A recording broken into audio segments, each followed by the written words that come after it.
Yo, what's good, YouTube? This is Jay from TNJ, and in this video, I'm giving you the top 5 teams to rebuild in MLB the Show 19, and these are rebuilds based on different factors, whether they have a small budget, whether they have a weak farm system, or their roster is just currently not there. This is the top 5 rebuild teams in MLB the Show 19, so let's hop into it.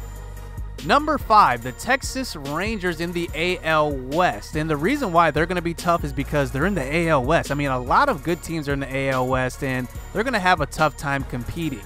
So let's just talk about the guys you can rebuild around on this team. I'd say Odor is still a guy, and Elvis Andrus is definitely still a guy that you want to build around. And then Joey Gallo. You're not going to find a player in the game that has 99 power on both sides, from both sides. And the only downfall to this is his vision is only 18. But to add to the hit how good he is in this game, he's got 85 arm strength. So he's got a really strong arm. And also to add to that, he doesn't just play left field. He can play first base, third base. They even put him listed at center field here. So you have a lot of flexibility here. You have Mazara in right field, who's still really young. He's still got a lot of potential. He is a potential in the game. Delino DeShields Jr., he's pretty good. He's got the speed. So you're going to have a pretty good outfield that started out. And really, it's just getting that rotation kind of solidified. Mike Minor had a really good year last year. He had a 112 whip. I think it's something to build around with him. He is 31, so he is getting kind of older, but pitchers usually age pretty well, so you don't have to really worry about that. But then behind him, you do have the newly signed LYNN, who signed on a 3-year, $30 million deal. So you're definitely going to have to keep him. It's probably realistic to keep him. If you want to just unload him, I mean, be my guest. But I like to keep things realistic, so you do want to kind of keep him around. And then the rest of the guys, I think you can probably, if you wanted to, unload these guys for some bullpen help maybe, because their bullpen is pretty average to below average, and they do have Jose Leclerc here in the closing position, and he's 25, and he's definitely a guy that you want to build around at 87 overall and be potential. Number 4, the Kansas City Royals in the AL Central. For different reasons, they have a lower budget, and just looking at their MLB roster, it's just not that good right now. I think you have a lot of good pieces in place at certain positions, but it's very spotty. Looking at Whit Merrifield, obviously, Billy Hamilton is on a 1-year deal for $4.3 million. You got to figure out if you want to re-sign him. And one thing that they added to franchise is the ability to extend contracts. So you're going to want to think about that early maybe. And then they have Mondesi at shortstop, who's only 23. You want to build around him. And then Perez, who is actually at A potential still at 28 years old. But beyond that, you don't really have much. Brad Keller in the rotation here, he's probably the one pitcher you probably want to stick around and keep on the future for the future of the team. But besides that, the bullpen isn't very good. I mean, you can see only 2 people in the bullpen are 70 overall or better. Everybody else is below 70. You're going to have a lot to build here. And even at the closing position, you don't have a lot. And then just looking at each position here, I mean, you have a lot of flexibility. Hunter Dozier might be a trade candidate. He is still A potential. So if you want to get some return on him while he's still in A potential, it's probably a good idea. And then in the outfield, Alex Gordon has been a Kansas City Royal for life, but it's about time to start thinking about replacing him.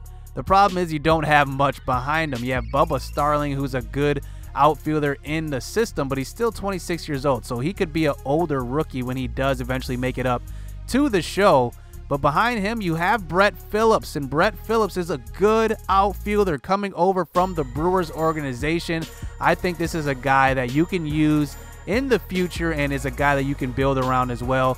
He's got great defense. He's going to be pretty much an anchor in the outfield, along with Billy Hamilton if you do decide to go that route. And then Jorge Soler is he's still a guy. He had his best years, I think, with Chicago, and hasn't really recovered since coming over to Kansas City. But he's a guy to really keep your eye on. I would say, make a decision on Soler. Alex Gordon, you could probably keep around because he is still a veteran here, and he's a great fielder, and he can hit the ball pretty well still. I'd say keep him, but start thinking about replacing him. And the Royals, number 4 on the list.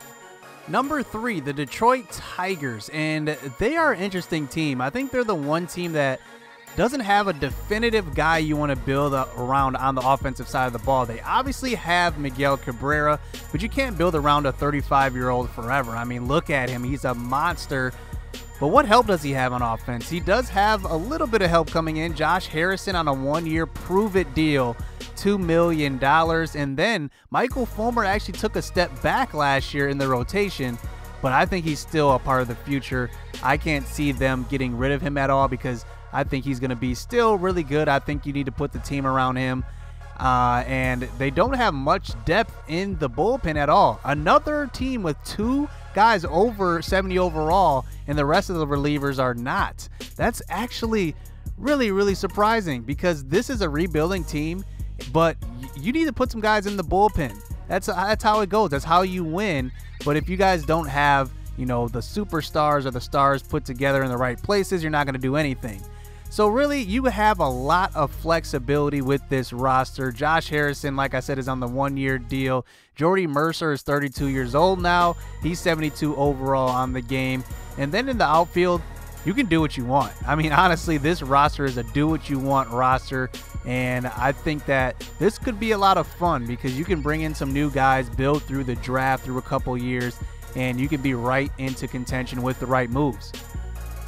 To add on to this roster, I think the one bright spot of this team are the prospects at pitcher.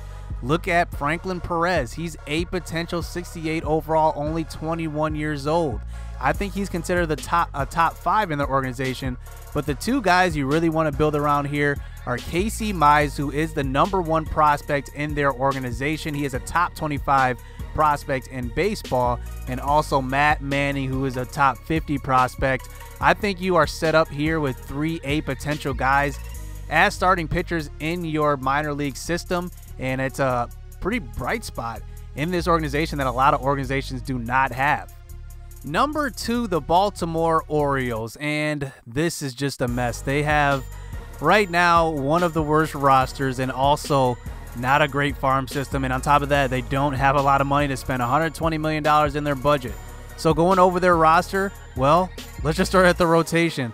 Not a lot of guys here, and to be honest, not a lot of guys you can build around. I'd say Dylan Bundy, if you really want to be that organization that keeps guys there forever, I'd say Dylan Bundy is the one guy in the rotation that I would say, hey, keep him as a lifer, as an Oriole, at least as far as you can take him, because right now, Alex Cobb is in the rotation, but there's no real loyalty to him. He's been there for, he was there last year, and he didn't really light it up necessarily. So you have a lot of options here at starting pitcher here, but, you know, a lot of guys want to see DL Hall when he is at the major league level. I would say focus on developing him in the rotation and through your minors and focus on him a little bit and improving him. They actually don't have a bad bullpen here. Gregory Infante is their best relief pitcher, and he's actually really good. And then behind him, they actually have 5 decent relief pitchers here in the bullpen coming out. And then they have a pretty good closer in Michael Givens. So I think their bullpen actually might be a strong spot. But let's just talk about the ugliness here. Chris Davis is coming off of the worst year of his career and is still under contract for 4 more years. $23 million a year. And just look at him. He's D potential 64 overall. That is going to be tough to build around. That contract, if you can somehow get rid of that contract, you are a miracle worker, because it wouldn't be realistic to get rid of that. But man, I mean, that contract weighs a lot against the team here. But you do have a couple of bright spots. You have Jonathan Villar, who is 27 years old, 88 overall actually, and good speed on the base pass. So I think this is a guy that's looking to prove it a little bit. He wants to get the next big contract. He is only 27, so he has his chance. And I think he's a guy that you can possibly build around. Alcides Escobar is getting older, but Trey Mancini in left field he's a good player. I like him a lot. B potential, 27 years old, just like Jonathan Villar is. And I think he's a guy that you can build around. But then at center field, Cedric Mullins is still a potential and 24 years old. I don't know how well of a hitter he's going to be in MLB The Show. His hitting zones are all blue, but he's maybe a guy to give a chance and see what he can do. But one of the best spots of this organization is Yasniel Diaz, and he is B potential, 67 overall. I'd say he's your guy right now. I think he's the guy you look at in the future to be that guy to maybe take over the reins as one of the bright spots of this team. They are in rebuild mode, and Yasniel Diaz is their top prospect in baseball in the organization. So you're going to want to build around him, and then Joey Rickard is going to be ahead of him right now, and he's actually a pretty decent fielder as well. 71 overall, B potential actually. He hits well versus left, and he has good vision. So he's a decent guy as well. He is coming off of a 244 season, and it wasn't a full season, but given a full season, he might be one of those guys that could break out for you. And if you made it this far, you've made it to number 1, the Miami Marlins, and boy, boy, boy, this team is a mess. I can't lie. This team is a straight mess. $107 million for your budget, not a lot at all. Not only do they not have a lot on their MLB roster, but they actually have a bottom 5 farm system as well. Starlin Castro, do you want to keep him around or do you want to trade him? That's the question. He is on the last year of his deal, 8.6. You can either extend him or likely trade him. It's up to you, but that's a big decision you'll have to make. Drew Steckenrider is actually pretty good out of the bullpen. 81 overall, and you know what? He's under cost control, so you can probably control what you want to do with him. And then the last guy probably to really build around, Brian Anderson. That's it. I mean, you got 3 guys there that pretty much are building blocks of this team, possibly if you do want to keep Starlin Castro. After that, it gets kind of blurry, to be honest. Jose Urena is going to be a good returner coming into the rotation. I would say keep him around. And then Trevor Richards, in his first season, he didn't impress, but I think he's going to improve. I'd say that, you know, given some time, given some starts, I think that he can improve quite a bit. And then also, you know, Eliezer Hernandez is coming up as well. I'd see he's a pretty good starter for you and possibly a reliever as well. And he might end up being some type of great reliever in the future, but right now the future is unclear. Then the last guy, Sandy Alcantara, I think you can honestly, I think this might be the guy that might emerge from the pack as one of the best starters for the future. We'll have to see. But they do have a pretty good prospect here in Sixto Sanchez. He's probably your best prospect in your organization right now. Potentially he's a top 50 prospect in baseball, so you probably want to develop him. On the offensive end, this is where it gets ugly. Jorge Alfaro might be one of the few bright spots. He is behind the plate, 77 overall, only 25 years old, B potential. This is actually a good guy right here for you guys. Picking the Marlins, he is, let's see, he's 74 contact versus right, 64 versus left, but 99 arm strength. Nobody's stealing on him, so that's a good sign. He does have low vision, so watch out for the strikeout rate. But looking at the rest of these positions, not a lot. I mean, Starlin Castro at second base, Brian Anderson at third.